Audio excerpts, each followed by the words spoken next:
mobilizing more aid and in the most efficient way in response to the Syrian crisis. This is the aim of the first ever EU Regional Trust Fund, a new financial tool launched by the European Commission and Italy.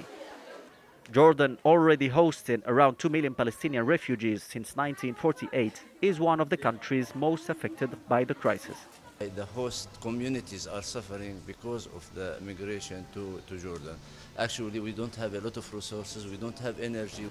We are not getting enough help to cover the cost of hosting migrants from Syria. Now people are residing in Jordan, children are growing now, and we have a community that is forming now. We have cities of refugees now. The new EU Regional Trust Fund is going to help Syria's neighboring countries as well as the people inside Syria.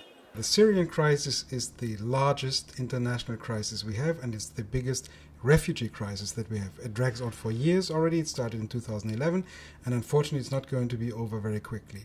More than 3 million refugees already, more than 9 million people affected by the crisis. They need assistance, not only in Syria, but also in Lebanon, in Jordan, in Turkey, and wherever they go. Not only the refugees, but also the host communities, the people that welcome the refugees. We need to have a flexible instrument, a regional instrument, so that when something happens, like for example Kobane, we don't need to invent a new instrument, but we have it already and it can intervene immediately.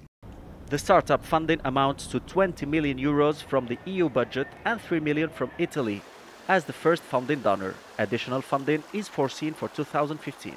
The European Union and its member states have already offered more than 3 billion euros for the plight of the refugees in the host communities. This needs to be given more visibility. If we have one big European instrument to deliver such assistance, we will have the visibility and the refugees will see what we are doing for them. The EU Trust Fund is open to all EU member states as well as to other donors, public or private. The Arabic name of the Trust Fund is Madad, broadly meaning providing help jointly with others.